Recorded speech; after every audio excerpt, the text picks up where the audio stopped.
Guys നമ്മൾ ബോഗൻ villa പറിക്കാൻ പോവാണ്.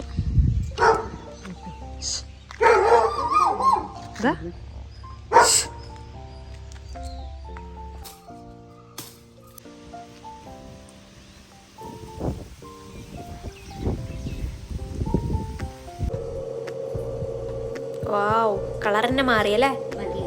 മതിയാവും, ഓവർ ഒഴിക്കണ്ട. വരട്ടാൻ പോവാ അപ്പൊ തന്നെ? വരട്ടാൻ പോവാ ഇപ്പൊ തന്നെ? എന്തിനാ ഇപ്പൊ തന്നെ വരട്ടാൻ? ഓക്കേ, മതി.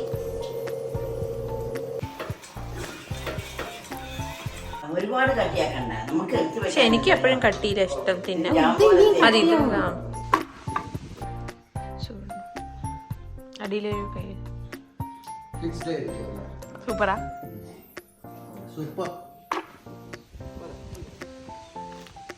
ഗൈസ്, ഇത് മിക്സ് കളറുള്ള ബോഗൻ വില്ലയാണ്. അപ്പുറത്ത് മെറൂൺ, ലാസ്റ്റ് പിങ്ക്. ഇതേതാ വെച്ചാൽ മിക്സ് തന്നെയാണ്. Hello guys, welcome back to my YouTube channel. അപ്പോൾ ഒരു മോഷണ വീഡിയോയിലേക്ക് ഏവർക്കും സ്വാഗതം. മോഷണമാണോ എന്ന് ചോദിച്ചാൽ ചെറിയ തരത്തിൽ ഒരു മോഷണമാണ് കേട്ടോ. സംഭവം എന്താണെന്ന് വെച്ചാൽ 2 ദിവസം മുന്നേ നമ്മളൊരു വീഡിയോ ഇട്ടിരുന്നു, നമ്മുടെ വീടിൻ്റെ ഔട്ട്ഡോർ ക്ലീനിങ് വീഡിയോ. അപ്പം ഞാൻ പറഞ്ഞിരുന്നു നമ്മുടെ നെക്സ്റ്റ് വീഡിയോ വന്നിട്ട് ബോഗൻ വില്ല പ്ലാന്റേഷൻ വീഡിയോ ആയിരിക്കും എന്നുള്ളത്.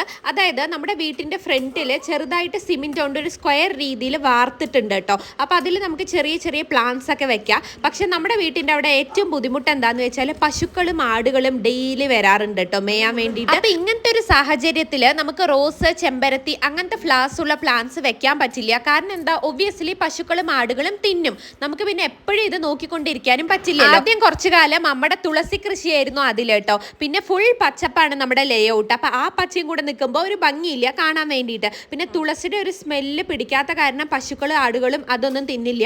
നമ്മൾ പിന്നെ നമ്മുടെ പൂജ യൂസിനൊക്കെ തുളസി യൂസ് ചെയ്യുന്നുണ്ടായിരുന്നു കേട്ടോ. അങ്ങനെ നമ്മൾ തുളസി വെച്ച് കുറേ തുളസി ആയിട്ടുണ്ടായിരുന്നു. ഇപ്പൊ നമ്മൾ എന്താ ചെയ്തതെന്ന് വെച്ചാൽ എല്ലാ തുളസിയും എടുത്ത് മാറ്റി 2 തുളസി മാത്രമേ വെച്ചിട്ടുള്ളൂ കേട്ടോ. അപ്പൊ അതിൻ്റെ ഒപ്പം നമ്മൾ വിചാരിച്ചു ബോഗൻ വില്ല പ്ലാന്റ് ചെയ്യാം. ഈ ഒരു ഐഡിയ അമ്മയുടെ ബുദ്ധിയിൽ ഉദിച്ചതാണ് കേട്ടോ. കാരണം എന്താന്ന് വെച്ചാൽ വൺസ് ഫ്ലവേഴ്സ് വന്നു കഴിഞ്ഞാൽ നല്ല ഭംഗി ഉണ്ടാവും കാണാൻ. മാത്രമല്ല ഈ ഒരു ചെടിയിൽ നിറച്ച് മുള്ളുള്ളത് കാരണം പശുക്കളും ആടുകളും ഇതിന്റെ അടുത്ത് പോലും വരില്ല കേട്ടോ. അപ്പൊ നമുക്ക് സേഫ് ആയിട്ട് വെക്കാൻ പറ്റും. അപ്പൊ നമ്മൾ ഇത് എവിടുന്നാ പറിച്ചുകൊണ്ട് വന്നതെന്ന് വെച്ചാൽ നമ്മുടെ ലേഔട്ടിന്റെ എൻട്രൻസ് കേട്ടോ. എൻട്രൻസ് കഴിഞ്ഞ് നമ്മൾ റൈറ്റ് തിരിഞ്ഞ ഉടനെ തന്നെ 3-4 വെറൈറ്റീസ് ഓഫ് ബോഗൻ വില്ല ഉണ്ടായിരുന്നതാണ്. പക്ഷെ നമുക്ക് അൺഫോർച്ചുനേറ്റ്ലി 3 വെറൈറ്റീസ് ഇപ്പൊ കിട്ടിയില്ല കേട്ടോ. 4 അല്ല, അതിൽ കൂടുതൽ ഉണ്ടായിരുന്നതാണ്. പക്ഷെ പോയി ഇപ്പൊ 4 വെറൈറ്റീസ് ആയിട്ടോ. കുറെയൊക്കെ പോയിട്ട് നമുക്കിപ്പോ ആകെ കിട്ടിയത് ഇതാണ് കേട്ടോ. ഗൈസ്, ഇത് മിക്സ് കളറുള്ള ബോഗൻ വില്ലയാണ്.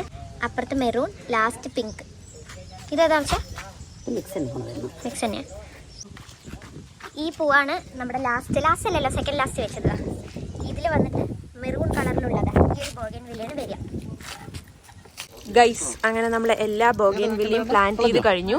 ടോട്ടൽ 8 എണ്ണം കിട്ടിയിട്ടുണ്ട്. അങ്ങനെ നമ്മുടെ ബോഗൻ വില്ല പ്ലാന്റേഷൻ എല്ലാം കഴിഞ്ഞു. അച്ചിയും പാപ്പും പുറത്തു പോയിട്ടോ. നമ്മൾ പിന്നെ ലഞ്ച് കഴിച്ചു. അതിന് ശേഷം ഒരു ചേച്ചി നമുക്ക് ചക്ക കൊണ്ട് തന്നിട്ടുണ്ടായിരുന്നു കേട്ടോ. അപ്പൊ അമ്മ ഇവിടെ ചക്ക വരട്ടിക്കൊണ്ടിരിക്കുകയാണ്. നല്ല മണം വരുന്നുണ്ട്. ഓ, ചക്ക വരട്ടി തിന്നിട്ട് കാലങ്ങളായല്ലമ്മ. നല്ല കളർ മാംഗോ പ്യൂരേ പോലെ ഉണ്ടല്ലേ. നല്ല മണം വരുന്നുണ്ട്. എൻ്റെ മോസ്റ്റ് ഫേവറേറ്റ് ആയിട്ടുള്ള 2 ഫ്രൂട്ട്സ് ആണ് ചക്ക ആൻഡ് മാങ്ങ കേട്ടോ. കാരണം എന്താന്ന് വെച്ചാൽ നമുക്കത് സീസണിൽ മാത്രമല്ലേ കിട്ടുള്ളൂ. അപ്പൊ അത് കഴിക്കുമ്പോൾ എപ്പോഴും ഒരു പ്രത്യേക ഫീലാണ്. ഇവിടെ ശർക്കര വെച്ചിട്ടുണ്ട് അല്ലേ.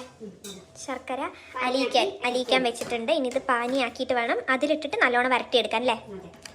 ഓക്കെ, അപ്പൊ നമുക്ക് ഇനി വരട്ടുമ്പോൾ കാണാം ഗൈസ്. അപ്പൊ അമ്മ ആദ്യം ചക്ക നല്ല അരച്ച് പേസ്റ്റാക്കി മാറ്റി വെച്ചു കേട്ടോ. പിന്നെ ഈ സൈഡ് വന്നിട്ട് നമ്മൾ ശർക്കര പാനി ഉണ്ടാക്കിക്കൊണ്ടിരിക്കുകയാണ്.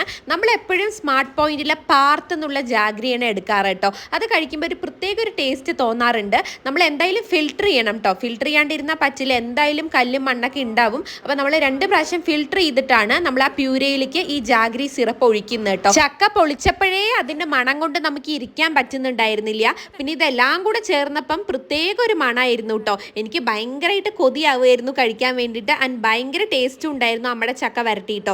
അച്ഛയും പാപ്പും പുറത്തു പോയിരിക്കുകയായിരുന്നു. അപ്പം അമ്മ വിചാരിച്ചു അവർ വരുമ്പം എന്തെങ്കിലും ഒരു സ്വീറ്റ് ഉണ്ടാക്കി കൊടുക്കാമെന്ന് കേട്ടോ. അച്ഛയ്ക്കും പാപ്പുവിനൊക്കെ ഭയങ്കര ഇഷ്ടമാണ് ചക്ക വരട്ടി. ലാസ്റ്റായിട്ട് ഒരു ഫൈനൽ ടച്ച് എന്നുള്ള രീതിയിൽ നമ്മുടെ വീട്ടിൽ തന്നെ ഉണ്ടാക്കിയ ഹോം മെയ്ഡ് ഗീ ആണ് ഇട്ടിരിക്കുന്നത് കേട്ടോ. അപ്പം നമ്മുടെ ചക്ക വരട്ടി പ്രിപ്പറേഷൻ ഓൾമോസ്റ്റ് തീരാറാകുമ്പോഴേക്കും അച്ഛയും പാപ്പും എത്തിയിട്ടുണ്ടായിരുന്നു കേട്ടോ. അങ്ങനെ അച്ഛ വന്നൊന്ന് ഇളക്കി കൊടുത്തു. നമ്മൾ ഈ ഒരു കൺസിസ്റ്റൻസിയിലാണ് നമ്മുടെ ചക്ക വരട്ടി വാങ്ങിയത് കേട്ടോ. എനിക്ക് എനിക്ക് പേഴ്സണലി കുറച്ചുകൂടെ ഹാർഡായിട്ട് കഴിക്കില്ലേ, കുറച്ചുകൂടെ കട്ടിയാക്കുന്നതാണ് എനിക്കിഷ്ടം കേട്ടോ. പക്ഷെ അമ്മയും അമ്മൂമ്മയൊക്കെ പറഞ്ഞു ഇതിൽ നമുക്ക് വാങ്ങാമെന്ന്. കാരണം വേണമെങ്കിൽ നമുക്ക് ബ്രെഡിലോ ചപ്പാത്തിയിലൊക്കെ ജാം പോലെ തേച്ച് കഴിക്കാമല്ലോ. അങ്ങനെ ഒരുപാട് കട്ടിയാക്കി കഴിഞ്ഞാൽ അങ്ങനെ തേച്ച് കഴിക്കാൻ പറ്റില്ല. അപ്പോൾ അച്ഛ വന്നു, ഫുഡ് കഴിച്ചു. ഇതാ ചക്കവരട്ടി ടേസ്റ്റിംഗ് ആണ് കേട്ടോ. അച്ഛയ്ക്കും ഭയങ്കരമായിട്ട് ഇഷ്ടപ്പെട്ടു. ഭയങ്കര ചൂടുണ്ടായിരുന്നു. ആ ഒരു പ്ലേറ്റ് കഴിച്ചിട്ട് വീണ്ടും ഒരു പ്ലേറ്റ് അച്ഛ എടുത്തു കേട്ടോ. അച്ഛൻ്റെ വയറിൻ്റെ അവസ്ഥ കണ്ടാൽ നിങ്ങൾക്ക് മനസ്സിലാവുമായിരിക്കും. അപ്പോൾ അത്രയേ ഉള്ളൂ നമ്മുടെ വീഡിയോ. എങ്ങനെയുണ്ട്? സൂപ്പർ. ഞാൻ നക്കാൻ എടുത്തിട്ടുണ്ട് ഗൈസ്.